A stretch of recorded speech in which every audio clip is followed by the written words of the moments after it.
Imagine करें एक ऐसी दुनिया जहां आपके खुद के ही भाई आपके जान के दुश्मन बन जाएं।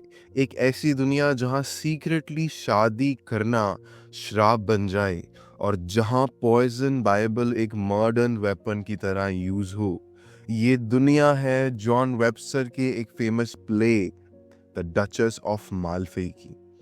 ये है the darkest most violent and brilliant tragedy of Jacobean age. आज हम समझेंगे इस प्ले के प्लॉट को, करेक्टर को और क्यों ये प्ले लगता है renaissance version of games of thrones का।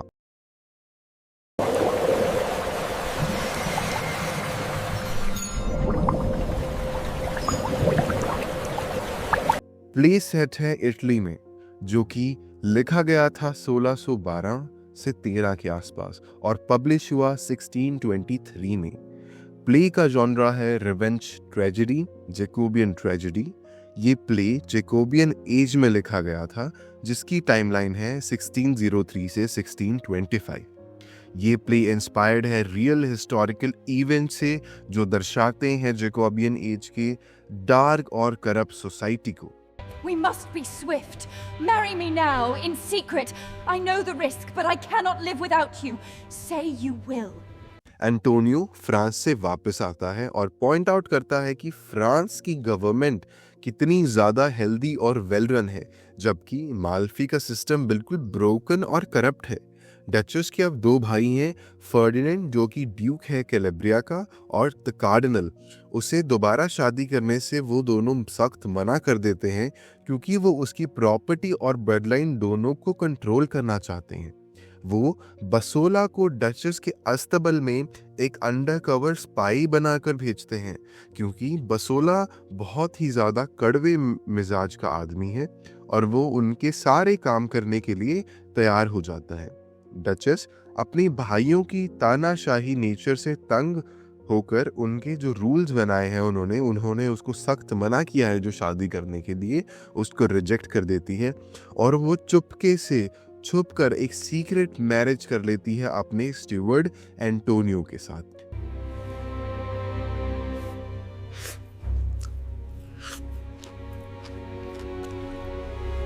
कुछ वक्त गुजरता है और डचेस प्रेग्नेंट हो जाती है। बसोला को उसकी फिजिकल अपीयरेंस देखकर शक होता है। जैसे ही डचेस खुले कपड़े डालना शुरू करती है तो शक होता है बसोला को कि कुछ ना कुछ गड़बड़ है। उसको शक होता है कि डचेस प्रेग्नेंट है, तो वो डचेस का प्रेगनेंसी टेस्ट लेने के लिए उसे एप्रिकॉट्स देता है। डचेस ना जानते हुए कि एप्रिकॉट्स खाने से उसको लेबर पेन शुरू होगा, वो उन एप्रिकॉट्स को खा लेती है।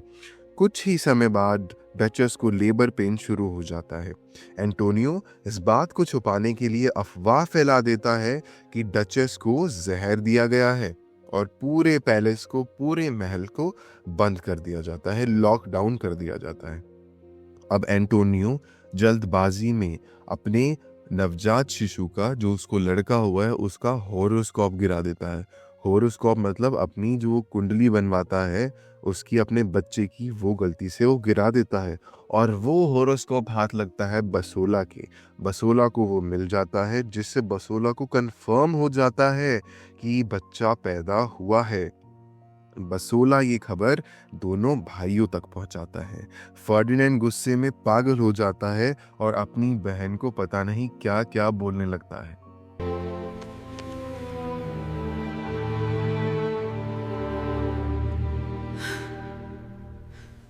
कुछ साल बाद फर्डिनेंड चुपके से डचेस के बेड चैम्बर में घुसता है और उसे एक खंजर देता है, ये इशारा करते हुए कि उसे शर्म के मारे खुद को मार लेना चाहिए।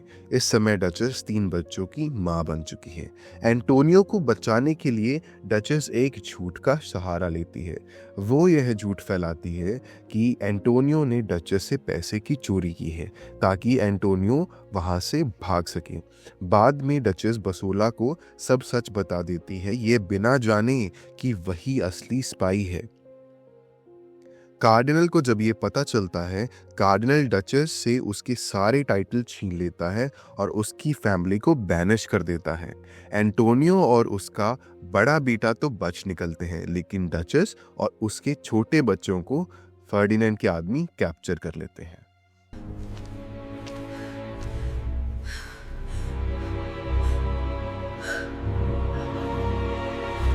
फर्डिनेंड डचेस को पागल करने की पूरी कोशिश करता है। वो डचेस को टॉर्चर करने का एक भी मौका नहीं छोड़ता। वो उसे एंटोनियो और बच्चों की वैक्स फिगर मॉम के पुतले दिखाता है ताकि उसे लगे कि वो सब मर चुके हैं।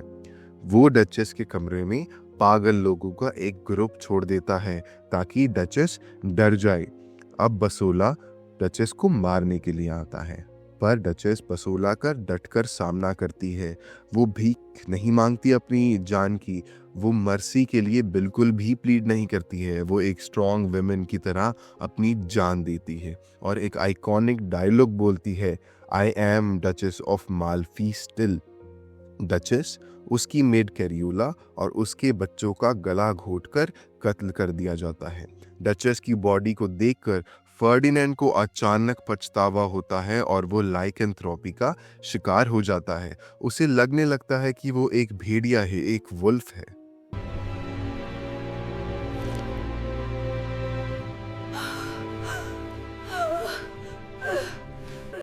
फर्डिनेंड कब्रिस्तानों में पागलों की तरह घूम रहा है और अपने ही साये पर, अपने ही शैडो पर अटैक करता हुआ दिखाई देता है। कार्डिनल अपनी मिस्ट्रेस जूलिया को एक पॉइजन बाइबल के जरिए मार देता है ताकि उसके राज कभी ना खुलें। बसोला अब पछतावे की आग में जल रहा है और वो बदला लेना चाहता है डचेस के बिहाफ पे, और वो अंधेरे में गलती से एंटोनियो को ही मार देता है, ये सोचकर कि वो कार्डिनल है। अब यहाँ पर एक बात जानने वाली है कि जूलिया और बसोला के बीच में शायद कुछ चल रहा था जिसका बदला अब बसोला लेना चाहता है।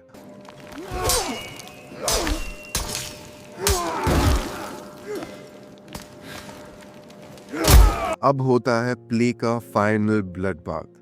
बसोला कार्डिनल पर अटैक करता है और उसे मार देता है, पर पागल फर्डिनेंड बीच में घुस आता है और वो बसोला पर अटैक करता है और उसे घायल कर देता है। बसोला मरने से पहले फर्डिनेंड को मार देता है।